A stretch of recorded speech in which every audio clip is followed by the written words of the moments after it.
I want to say a big thank you to SimpliSafe for sponsoring this video. There is no safe like SimpliSafe. Over the last few years, I have massively overhauled my kitchen, not only in the way that it looks, but also the way that it functions, with 11 different projects. Let me walk you through each 11 and show you the difference that they've made. I'm gonna start off with big aesthetic changes, the most notable one being that I refaced all of my cabinets. Whenever I used to look over here, it felt like a big dark hole to me. So I intentionally chose a much lighter cabinet and also went with a much simpler classic style of door frame. Then at that same time, I took the opportunity to add backsplash, which again opens up the look. However, since backsplash would cut off the availability to the drywall behind it, I took the opportunity to tear into the wall and add under cabinet lighting. This is very simple since there's a few outlets along this wall. I just had to daisy chain up into LEDs underneath each one of the cabinets. Then I could patch it up, not having to do an absolutely perfect job, knowing that I would then come back with backsplash afterwards and completely cover it up. This under cabinet lighting is a 180 for the space. It not only is a great thing whenever I'm cooking, but I also love leaving it on in the evening for the entire space. And then of course the backsplash works towards that common goal, which is lightening up the overall space so that whenever I look into the kitchen from anywhere else, it now has a really refreshing and light look. I know that redoing cabinets is a pretty intimidating project, but honestly, this was incredibly straightforward. And then whenever you compare the cost savings by doing it yourself, it's just astronomical. I do have a video where I did a full breakdown on the cost savings if you want to check that out. Okay, now let's move on to the not so obvious builds that still improve the everyday function of my kitchen. I'm gonna go to my personal favorite, which is the pull-out pot and pan rack. I only built 2, and I think I did this in less than half of a day, so maybe about 4 hours. And a large part of that was me figuring it out, but I do have free templates for this design if you want to implement it yourself. You'll just have to get an exact measurement for how wide and deep your cabinets are, but the install goes so very quickly, and I am so grateful for these every time I use it. Let me take a quick break and talk about how SimpliSafe goes above and beyond burglary alarms to protect your entire home. The drain on my HVAC system recently plugged up, and that's an easy fix if you know about it.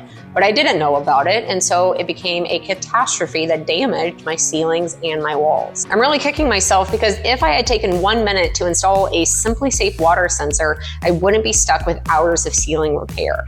That is just one example on how SimpliSafe goes way beyond. Aside from their water sensors, they have smoke and CO detectors and temperature sensors. They even have an alarm listener for homes with existing smoke and CO detectors. When those alarms go off, the SimpliSafe system triggers too. And of course, their awesome Active Guard outdoor protection, which can stop intruders before they enter your home. Monitoring costs start at only $1 a day. The holiday season is the season of frozen pipes, carbon monoxide, fires, and burglaries. So now is the best time to think about protecting your home and family. SimpliSafe is offering their best discounts of the year without any long-term contracts. Save 60% of your SimpliSafe security system when you sign up for a professional monitoring plan and get your first month free. Visit simplisafe.com/April to customize yours. There is no safe like SimpliSafe.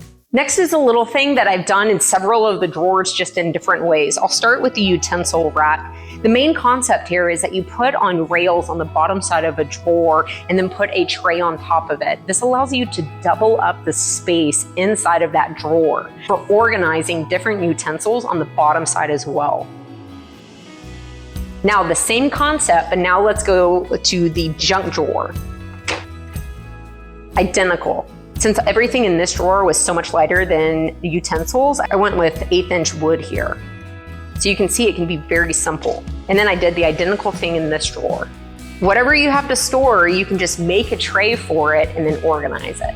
A little theme going on with drawers. Let's go down to the toe kicks. I did turn all 4 of my toe kick spaces on this kitchen island into drawers. This one I don't know if I would repeat again. It seems like a good idea, but honestly, out of all 4, I only use 1 for my very flat baking sheets. It is simple to do, so maybe you do it either way, but I think that you only do this if you don't have enough storage elsewhere in your kitchen. Now moving over to counter space. Of course, I've made myself a cutting board. I absolutely love using things that I personally have made. It just brings me a ton of joy. Going over here, this is one of the very first items I ever made. It's a fruit and veggie rack that I just use to store my fruits and veggies. And it's just gone with me from home to home to home. I do have a free set of plants, and that makes it, I think, a really great housewarming gift or Christmas present. Over here, I did make a very simple tea organizer so that I could just pick out what tea I want at the end of my evening. I don't have a video on that, but you can see it's very straightforward and easy. I'll go ahead and throw this in. Yes, I technically made it, but it's literally just a Kleenex that I cut the top off of and store my koozies in it. Great way to keep them organized and not too much of an eyesore. Let's go this way now. Again, one of the first things that I made years and years and years ago, I made a utensil rack. I didn't like the vertical ones where they got everything lost at different heights. So I made a horizontal one with a diagonal face so that I could have tiers, long things on bottoms and short things on tops. And you can see I just absolutely utilized the crap out of it. Also on this, I have of course made myself tons of utensils on it. Then moving on this way, I did make these very simple glassware hanging shelves. They're live edge mesquite. These were by far the easiest project I've added to the kitchen.